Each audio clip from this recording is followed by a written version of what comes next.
Hi friends, welcome to everyday calculating. അപ്പോൾ ഇന്നത്തെ video VEO exam special ആണ്. ഇന്ന് നമ്മൾ 2017 കൊല്ലം, തൃശൂർ, കാസർഗോഡ് ജില്ലകളിൽ നടന്ന LDC എക്സാമിന്റെ ചോദ്യങ്ങളാണ് നോക്കാനായിട്ട് പോകുന്നത്.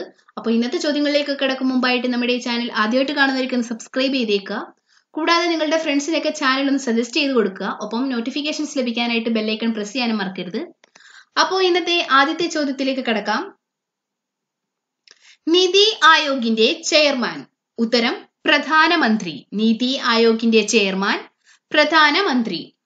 ആസൂത്രണത്തിന് വേണ്ടി പ്ലാനിംഗ് കമ്മീഷന് പകരം നിലവിൽ വന്ന സംവിധാനമാണ് നിതി ആയോഗ്. എന്താണ്? ആസൂത്രണത്തിന് വേണ്ടി പ്ലാനിംഗ് കമ്മീഷന് പകരം നിലവിൽ വന്ന സംവിധാനമാണ് NITI Aayog. NITI, national institution for transforming India എന്നതാണ് നിധി എന്നതിന്റെ പൂർണ്ണരൂപം. നിതി ആയോഗിന്റെ ആസ്ഥാനം ന്യൂഡൽഹിയാണ്. നിതി ആയോഗ് ഔദ്യോഗികമായി നിലവിൽ വന്നത് 2015 ജനുവരി 1-നാണ്. നിതി ആയോഗിന്റെ അധ്യക്ഷൻ എന്ന് പറയുന്നത് പ്രധാനമന്ത്രിയാണ്. നിതി ആയോഗിന്റെ ആദ്യത്തെ അധ്യക്ഷൻ നരേന്ദ്രമോദിയാണ്. നിതി ആയോഗിന്റെ ആദ്യ ഡെപ്യൂട്ടി ചെയർമാൻ അരവിന്ദ് പനഗരിയയാണ്. അപ്പൊ എന്തൊക്കെയാണ് പറഞ്ഞത്? ആസൂത്രണത്തിന് വേണ്ടി പ്ലാനിംഗ് കമ്മീഷന് പകരം നിലവിൽ വന്ന സംവിധാനമാണ് നിതി ആയോഗ്. നിതി ആയോഗിലെ നിധി എന്നതിന്റെ പൂർണ്ണരൂപം national institution for transforming India എന്നതാണ്. നിതി ആയോഗിന്റെ ആസ്ഥാനം ന്യൂഡൽഹിയാണ്. നിതി ആയോഗ് ഔദ്യോഗികമായി നിലവിൽ വന്നത് 2015 ജനുവരി 1-നാണ്. നിതി ആയോഗിന്റെ അധ്യക്ഷൻ പ്രധാനമന്ത്രിയാണ്. നിതി ആയോഗിന്റെ ആദ്യ അധ്യക്ഷൻ നരേന്ദ്രമോദിയാണ്. നിതി ആയോഗിന്റെ ആദ്യ ഡെപ്യൂട്ടി ചെയർമാൻ അരവിന്ദ് പനഗരിയയാണ്. ഇനി നിതി ആയോഗിന്റെ ആദ്യ CEO സിന്ധുശ്രീ ഖുള്ളർ ആണ്. ആരാണ്? നിതി ആയോഗിന്റെ ആദ്യ CEO സിന്ധുശ്രീ ഖുള്ളർ ആണ്. നിതി ആയോഗിന്റെ നിലവിലെ CEO അമിതാഭ് കാന്ത് ആണ്. എന്തൊക്കെയാണ് പറഞ്ഞത്? നിതി ആയോഗിന്റെ ആദ്യ CEO സിന്ധുശ്രീ ഖുള്ളർ ആണ്. നിതി ആയോഗിന്റെ നിലവിലെ CEO അമിതാഭ് കാന്ത് ആണ്. നിതി ആയോഗിന്റെ ഉപാധ്യക്ഷനെ നിയമിക്കുന്നത് പ്രധാനമന്ത്രിയാണ്. അപ്പൊ എന്തൊക്കെയാണ് പറഞ്ഞത്? ആസൂത്രണത്തിന് വേണ്ടി പ്ലാനിംഗ് കമ്മീഷന് പകരം നിലവിൽ വന്ന സംവിധാനമാണ് നിതി ആയോഗ് അഥവാ national institution for transforming India. NITI ആയോഗിന്റെ ആസ്ഥാനം ന്യൂഡൽഹിയാണ്. നിതി ആയോഗ് ഔദ്യോഗികമായി നിലവിൽ വന്നത് 2015 ജനുവരി 1-നാണ്. നിതി ആയോഗിന്റെ അധ്യക്ഷൻ പ്രധാനമന്ത്രിയാണ്. നിതി ആയോഗിന്റെ ആദ്യ അധ്യക്ഷൻ നരേന്ദ്രമോദിയാണ്.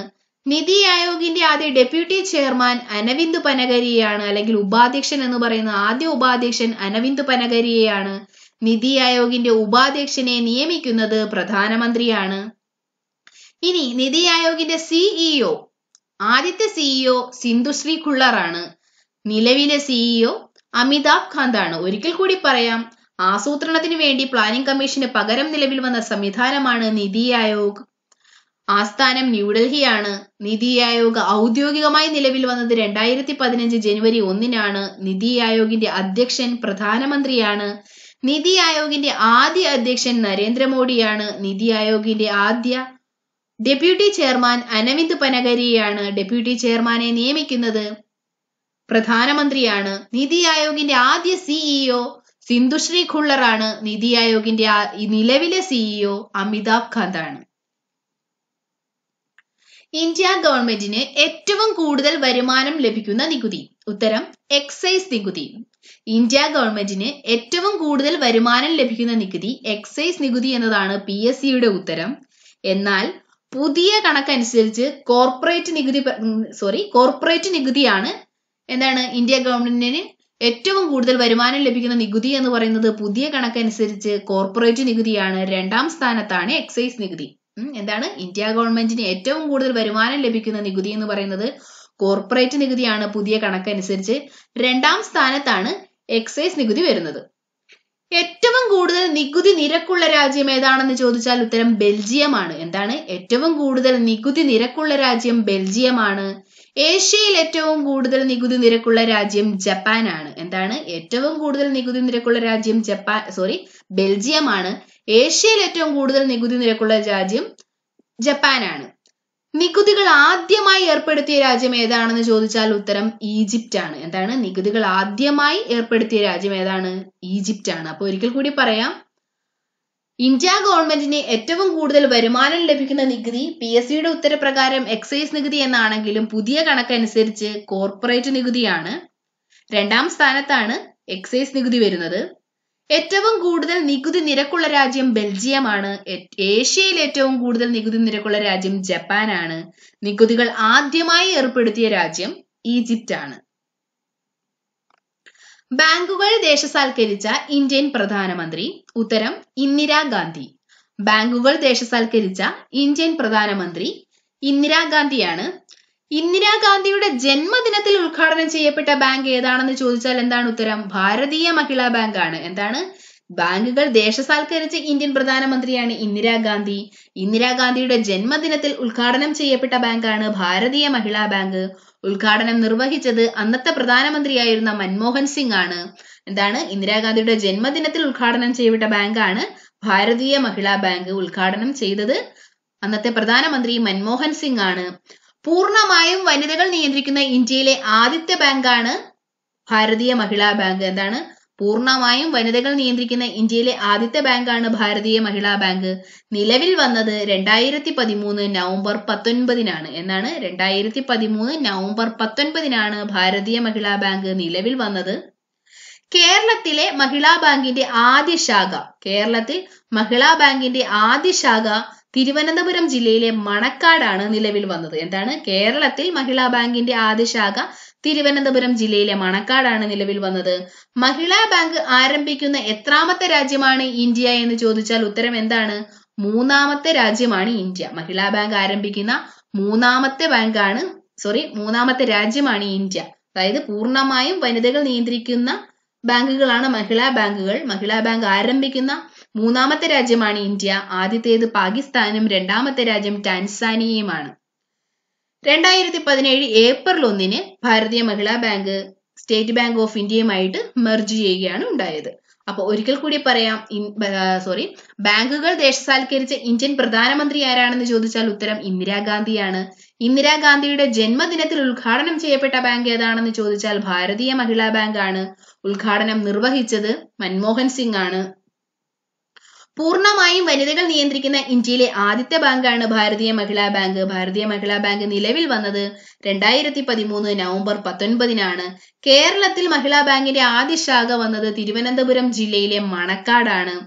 മഹിളാ ബാങ്ക് ആരംഭിക്കുന്ന 3ാമത്തെ രാജ്യമാണ് ഇന്ത്യ. ആദ്യത്തെ രാജ്യം പാകിസ്ഥാനും 2ാമത്തെ രാജ്യം ടാൻസാനിയയുമാണ്. 2017 April 1 Bharatiya Mahila Bank State Bank of ഇന്ത്യയുമായിട്ട് മെർജ് ചെയ്യുകയാണ് ഉണ്ടായത്. ഇന്ത്യയിലെ ആദ്യത്തെ ലൈഫ് ഇൻഷുറൻസ് സ്ഥാപനം.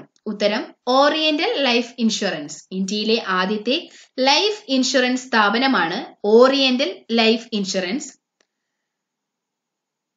ഇന്ത്യയിലെ ഏറ്റവും വലിയ ഇൻഷുറൻസ് കമ്പനി ഏതാണെന്ന് ചോദിച്ചാൽ ഉത്തരം LIC ആണ്. Life insurance corporation of India ആണ് ഇന്ത്യയിലെ ഏറ്റവും വലിയ ഇൻഷുറൻസ് കമ്പനി. ഇന്ത്യയിലെ ആദ്യത്തെ ലൈഫ് ഇൻഷുറൻസ് സ്ഥാപനം ഓറിയന്റൽ ലൈഫ് ഇൻഷുറൻസ് ആണെങ്കിൽ ഏറ്റവും വലിയ ഇൻഷുറൻസ് കമ്പനിയാണ് ലൈഫ് ഇൻഷുറൻസ് കോർപ്പറേഷൻ അഥവാ LIC. LIC സ്ഥാപിതമായ വർഷം ഒരുപാട് എക്സാമുകൾക്ക് ചോദിച്ചിട്ടുള്ളതാണ്. LIC സ്ഥാപിതമായത് 1956 സെപ്റ്റംബർ 1 എന്നാണ്. LIC സ്ഥാപിതമായത് 1956 സെപ്റ്റംബർ 1 ആസ്ഥാനം മുംബൈ ആണ്. അപ്പൊ എന്തൊക്കെയാണ് പറഞ്ഞത്? ഇന്ത്യയിലെ ആദ്യത്തെ ലൈഫ് ഇൻഷുറൻസ് സ്ഥാപനമാണ് ഓറിയന്റൽ ലൈഫ് ഇൻഷുറൻസ്. ആസ്ഥാനം കൊൽക്കത്തയാണ്. ഇന്ത്യയിലെ ഏറ്റവും വലിയ ഇൻഷുറൻസ് കമ്പനി ഏതാണെന്ന് ചോദിച്ചാൽ life insurance corporation of India അഥവാ LIC ആണ്. LIC സ്ഥാപിതമായത് 1956 സെപ്റ്റംബർ 1 LICയുടെ ആസ്ഥാനം മുംബൈ ആണ്. ഒരിക്കൽ കൂടി പറയാം, ഇന്ത്യയിലെ ആദ്യത്തെ ലൈഫ് ഇൻഷുറൻസ് സ്ഥാപനമാണ് ഓറിയന്റൽ ലൈഫ് ഇൻഷുറൻസ്. ആസ്ഥാനം കൊൽക്കത്തയാണ്. ഇന്ത്യയിലെ ഏറ്റവും വലിയ ഇൻഷുറൻസ് കമ്പനി ഏതാണെന്ന് ചോദിച്ചാൽ ഉത്തരം LIC ആണ് അഥവാ ലൈഫ് ഇൻഷുറൻസ് കോർപ്പറേഷൻ ഓഫ് ഇന്ത്യയാണ്. LIC സ്ഥാപിതമായത് 1956 സെപ്റ്റംബർ 1 LICയുടെ ആസ്ഥാനം മുംബൈ ആണ്. ലോക്സഭാ സ്പീക്കർ തന്റെ രാജിക്കത്ത് നൽകേണ്ടത് ആർക്കാണ്? ഉത്തരം ഡെപ്യൂട്ടി സ്പീക്കർക്ക്. ലോക്സഭാ സ്പീക്കർ തന്റെ രാജിക്കത്ത് നൽകേണ്ടത് ആർക്ക്? ഉത്തരം deputy speaker. ലോക്സഭയുടെ അധ്യക്ഷനാണ് speaker. ലോക്സഭയുടെ ഉപാധ്യക്ഷനാണ് deputy speaker. എന്താണ് പറഞ്ഞത്? ലോക്സഭയുടെ അധ്യക്ഷനാണ് സ്പീക്കർ, ലോക്സഭയുടെ ഉപാധ്യക്ഷനാണ് ഡെപ്യൂട്ടി സ്പീക്കർ. ലോക്സഭാ സ്പീക്കറെ തിരഞ്ഞെടുക്കുന്ന സമ്മേളനത്തിൽ അധ്യക്ഷം വഹിക്കുന്നത് ആരാണ് എന്ന് ചോദിച്ചാൽ ഉത്തരം എന്താണ്? പ്രോടേം സ്പീക്കർ ആണ്. എന്താണ്? ലോക്സഭാ സ്പീക്കറെ തിരഞ്ഞെടുക്കുന്ന സമ്മേളനത്തിൽ അധ്യക്ഷം വഹിക്കുന്നത് പ്രോടേം സ്പീക്കർ ആണ്.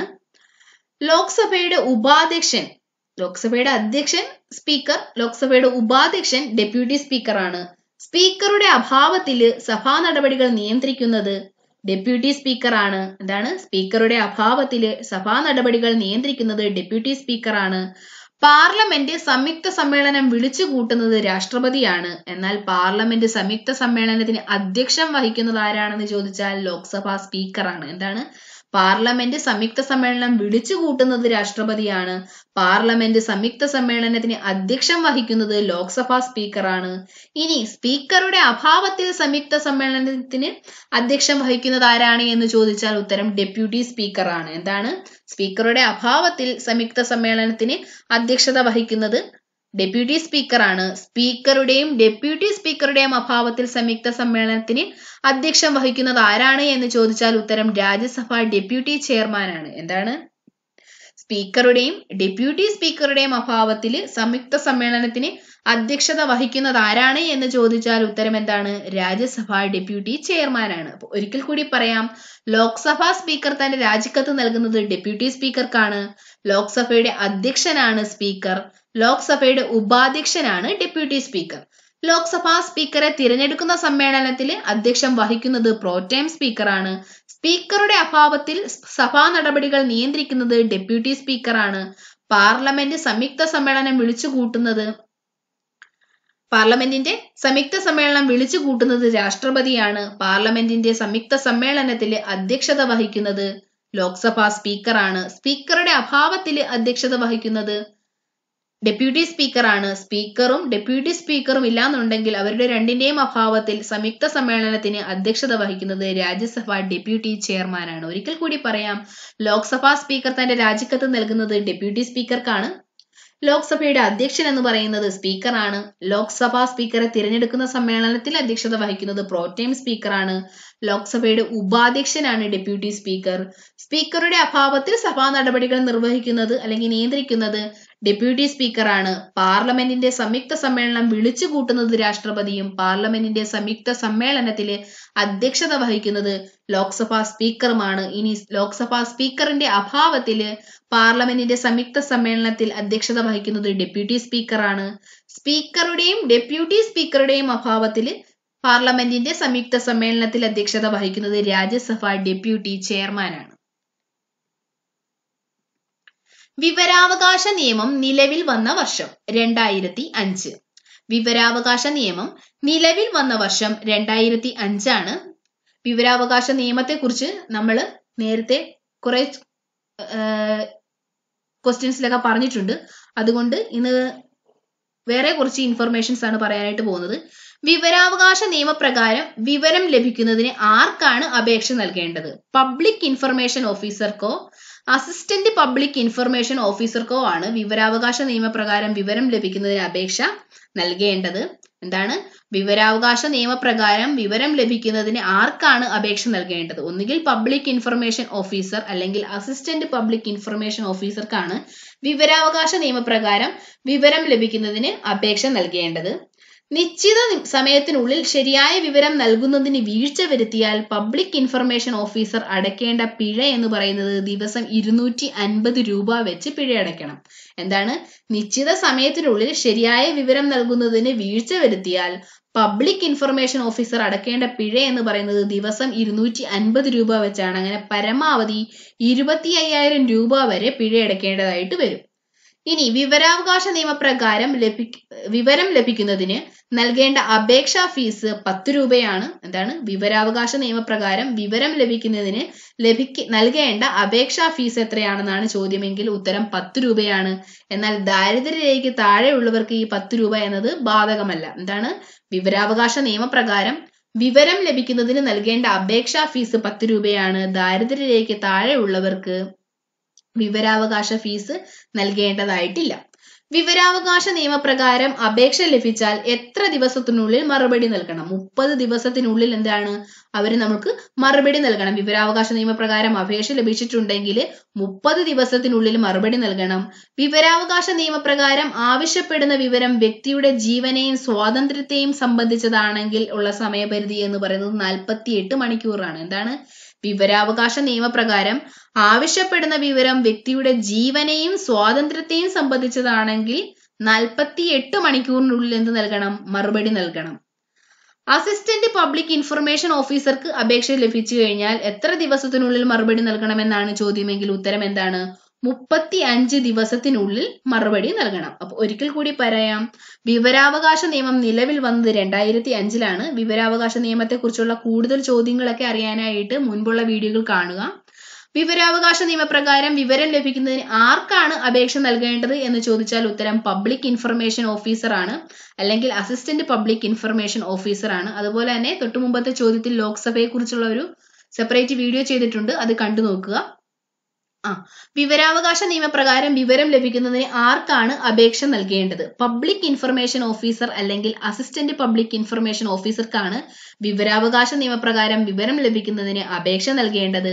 നിശ്ചിത സമയത്തിനുള്ളിൽ ശരിയായ വിവരം നൽകുന്നതിന് വീഴ്ച വരുത്തിയാൽ പബ്ലിക് ഇൻഫർമേഷൻ ഓഫീസർ അടയ്ക്കേണ്ട പിഴ ദിവസം 250 രൂപ വെച്ചാണ്. പരമാവധി 25,000 രൂപ വരെ പിഴ അടയ്ക്കേണ്ടതായിട്ട് വരും. വിവരാവകാശ നിയമപ്രകാരം വിവരം ലഭിക്കുന്നതിന് നൽകേണ്ട അപേക്ഷാ ഫീസ് എന്ന് പറയുന്നത് 10 രൂപയാണ്. എന്നാൽ ദാരിദ്ര്യരേഖയ്ക്ക് താഴെയുള്ളവർക്ക് ഈ ഫീസ് ബാധകമല്ല. വിവരാവകാശ നിയമപ്രകാരം അപേക്ഷ ലഭിച്ചാൽ എത്ര ദിവസത്തിനുള്ളിൽ മറുപടി നൽകണമെന്നാണ് ചോദ്യമെങ്കിൽ ഉത്തരം 30 ദിവസത്തിനുള്ളിലാണ്. എന്നാൽ ഒരു വ്യക്തിയുടെ ജീവനെയും സ്വാതന്ത്ര്യത്തെയും സംബന്ധിച്ച കാര്യത്തിലാണ് വിവരം ലഭിക്കേണ്ടത് എങ്കിൽ 48 മണിക്കൂറിനുള്ളിൽ എന്ത് ചെയ്യണം? മറുപടി നൽകണം. എന്താണ്? വിവരാവകാശ നിയമപ്രകാരം ആവശ്യപ്പെടുന്ന വിവരം വ്യക്തിയുടെ ജീവനെയും സ്വാതന്ത്ര്യത്തെയും സംബന്ധിച്ചതാണെങ്കിൽ ഉള്ള സമയപരിധി 48 മണിക്കൂറാണ്. വിവരാവകാശ നിയമപ്രകാരം അപേക്ഷ ലഭിച്ചാൽ എത്ര ദിവസത്തിനുള്ളിൽ മറുപടി നൽകണമെന്ന് ചോദിച്ചാൽ ഉത്തരം 30 ദിവസം. വിവരാവകാശ നിയമപ്രകാരം ആവശ്യപ്പെടുന്ന വിവരം വ്യക്തിയുടെ ജീവനെയും സ്വാതന്ത്ര്യത്തെയും സംബന്ധിച്ചതാണെങ്കിൽ 48 മണിക്കൂറാണ് സമയപരിധി. മാറിപ്പോവരുത്. അസിസ്റ്റന്റ് പബ്ലിക് ഇൻഫർമേഷൻ ഓഫീസർക്ക് അപേക്ഷ ലഭിച്ചാൽ എത്ര ദിവസത്തിനുള്ളിൽ മറുപടി നൽകണമെന്ന് ചോദിച്ചാൽ ഉത്തരം 35 ദിവസത്തിനുള്ളിലാണ്. എന്താണ്? അസിസ്റ്റന്റ് പബ്ലിക് ഇൻഫർമേഷൻ ഓഫീസർക്കാണ് നമ്മൾ അപേക്ഷ കൊടുക്കുന്നത് എങ്കിൽ അസിസ്റ്റന്റ് പബ്ലിക് ഇൻഫർമേഷൻ ഓഫീസർ 35 ദിവസത്തിനുള്ളിലാണ് മറുപടി നൽകേണ്ടത്. ഒരിക്കൽ കൂടി പറയാം, വിവരാവകാശ നിയമം നിലവിൽ വന്നത് 2005-ലാണ്. വിവരാവകാശ നിയമപ്രകാരം വിവരം ലഭിക്കുന്നതിന് അപേക്ഷ നൽകേണ്ടത് പബ്ലിക് ഇൻഫർമേഷൻ ഓഫീസർക്കോ അസിസ്റ്റന്റ് പബ്ലിക് ഇൻഫർമേഷൻ ഓഫീസർക്കോ ആണ്. നിശ്ചിത സമയത്തിനുള്ളിൽ ശരിയായ വിവരം നൽകുന്നതിന് വീഴ്ച വരുത്തിയാൽ പബ്ലിക് ഇൻഫർമേഷൻ ഓഫീസർ അടയ്ക്കേണ്ട പിഴ ദിവസം 250 രൂപ വെച്ചിട്ടാണ്. വിവരാവകാശ നിയമപ്രകാരം വിവരം ലഭിക്കുന്നതിന് നൽകേണ്ട അപേക്ഷാ ഫീസ് 10 രൂപയാണ്. ദാരിദ്ര്യരേഖയ്ക്ക് താഴെയുള്ളവർക്ക് ഈ ഫീസ് ബാധകമല്ല. വിവരാവകാശ നിയമപ്രകാരം അപേക്ഷ ലഭിച്ചാൽ എത്ര ദിവസത്തിനുള്ളിൽ മറുപടി നൽകണമെന്ന് ചോദിച്ചാൽ ഉത്തരം 30 ദിവസത്തിനുള്ളിലാണ്.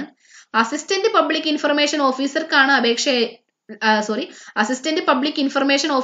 അപേക്ഷ ലഭിച്ചാൽ എത്ര ദിവസത്തിനുള്ളിൽ മറുപടി നൽകണമെന്ന് ചോദിച്ചാൽ 35 ദിവസത്തിനുള്ളിലാണ്. എങ്കിൽ വിവരാവകാശ നിയമപ്രകാരം ആവശ്യപ്പെടുന്ന വിവരം വ്യക്തിയുടെ ജീവനെയും സ്വാതന്ത്ര്യത്തെയും സംബന്ധിച്ചതാണെങ്കിലുള്ള സമയപരിധി 48 മണിക്കൂറാണ്. മലാല ദിനമായി ആചരിക്കുന്നത് എന്ന്? ഉത്തരം ജൂലൈ 12. മലാല ദിനമായി ആചരിക്കുന്നത് ജൂലൈ 12-നാണ്. ഏറ്റവും കുറഞ്ഞ പ്രായത്തിൽ നോബൽ സമ്മാൻ അർഹയായ വ്യക്തിയാണ് മലാല യൂസഫ്.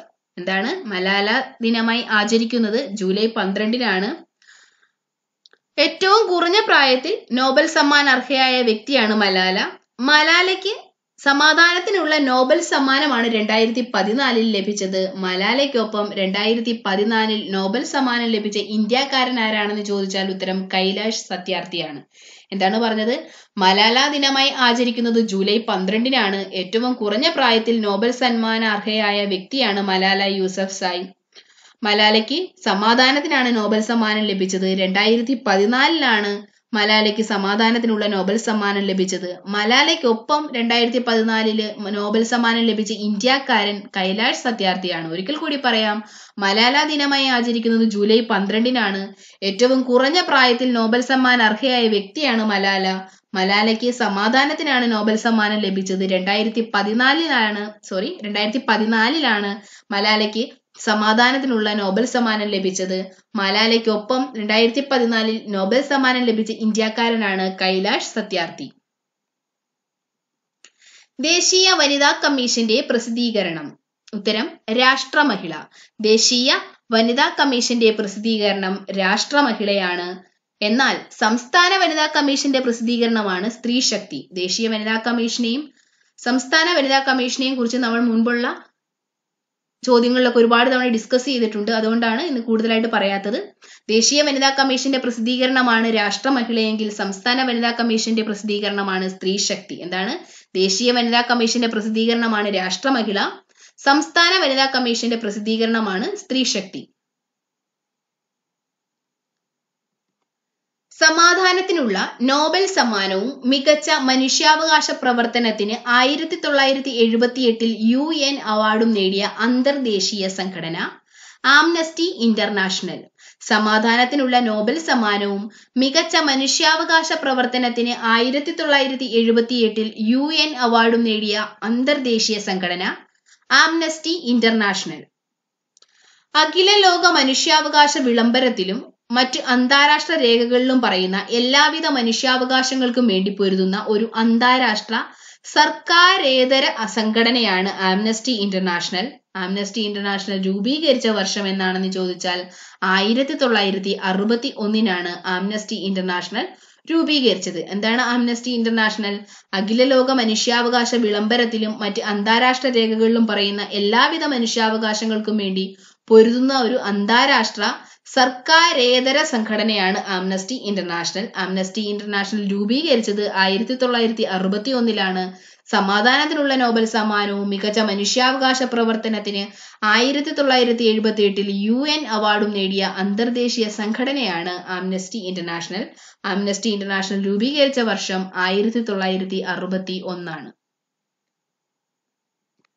ബ്രെക്സിറ്റ് എന്ന പദം ഏത് രാജ്യവുമായി ബന്ധപ്പെട്ടിരിക്കുന്നു? ഉത്തരം ബ്രിട്ടൻ. ബ്രെക്സിറ്റ് എന്ന പദം ഏത് രാജ്യവുമായി ബന്ധപ്പെട്ടിരിക്കുന്നു? ഉത്തരം ബ്രിട്ടൻ. യൂറോപ്യൻ യൂണിയനിൽ നിന്ന് UK സ്വതന്ത്രമാകുന്നതിനെ സൂചിപ്പിക്കാൻ ഉപയോഗിക്കുന്ന പദമാണ് ബ്രെക്സിറ്റ്. എന്താണ്? യൂറോപ്യൻ യൂണിയനിൽ നിന്നും UK സ്വതന്ത്രമാകുന്നതിനെ സൂചിപ്പിക്കാൻ ഉപയോഗിക്കുന്ന പദമാണ് ബ്രെക്സിറ്റ്. ബ്രെക്സിറ്റ് എന്ന വാക്കുണ്ടായത് ബ്രിട്ടനിലെ BRഉം എക്സിറ്റും ചേർന്നാണ്. എന്താണ്? ബ്രെക്സിറ്റ് എന്ന പദം ഉണ്ടായത് ബ്രിട്ടൻ എന്ന വാക്കിലെ BRഉം എക്സിറ്റും ചേർന്നാണ് ബ്രെക്സിറ്റ് എന്ന പദം ഉണ്ടായത്. യൂറോപ്യൻ യൂണിയനിൽ നിന്ന് UK സ്വതന്ത്രമാകുന്നതിനെ സൂചിപ്പിക്കാൻ ഉപയോഗിക്കുന്ന പദമാണ് ബ്രെക്സിറ്റ്. 2016 ജൂൺ 23-ന് ബ്രിട്ടനിൽ ഒരു ഹിതപരിശോധന നടന്നു. ബ്രിട്ടൻ യൂറോപ്യൻ യൂണിയൻ വിടണമോ വേണ്ടയോ എന്ന പരിശോധനയായിരുന്നു നടന്നത്. പ്രായപൂർത്തിയായ മുഴുവൻ ബ്രിട്ടൻകാർക്കും വോട്ട് ചെയ്യാമായിരുന്നു. 71.8% പോളിംഗ് രേഖപ്പെടുത്തി. അതിൽ 48.1% നോ വോട്ടുകൾക്കെതിരെ 51.9% യെസ് വോട്ടുകൾ ബ്രെക്സിറ്റിന് അനുകൂല സാഹചര്യം ഒരുക്കി. അപ്പൊ ബ്രെക്സിറ്റ് എന്ന് പറഞ്ഞാൽ യൂറോപ്യൻ യൂണിയനിൽ നിന്ന് UK സ്വതന്ത്രമാകുന്നതിനെ സൂചിപ്പിക്കാൻ ഉപയോഗിക്കുന്ന പദമാണ് ബ്രെക്സിറ്റ്. ബ്രെക്സിറ്റ് എന്ന വാക്കുണ്ടായത് ബ്രിട്ടനിലെ BRഉം എക്സിറ്റും ചേർന്നിട്ടാണ്. അപ്പൊ ബ്രെക്സിറ്റ് എന്ന പദം ഏത് രാജ്യവുമായി ബന്ധപ്പെട്ടിരിക്കുന്നു എന്ന് ചോദിച്ചാൽ ഉത്തരം എന്താണ്? ബ്രിട്ടൻ ആണ്. അപ്പൊ ഇന്നത്തെ ചോദ്യങ്ങളൊക്കെ എല്ലാവർക്കും മനസ്സിലായിട്ടുണ്ടാവുമെന്ന് കരുതുന്നു. മനസ്സിലായെങ്കിൽ ഈ വീഡിയോ ഒന്ന് ലൈക്ക് ചെയ്യുക, ഷെയർ ചെയ്യുക, നമ്മുടെ ചാനൽ ഒന്ന് സബ്സ്ക്രൈബ് ചെയ്തേക്കുക. അപ്പോൾ മറ്റൊരു വീഡിയോ ക്ലാസ്സുമായി വീണ്ടും കാണാം. Thanks for watching.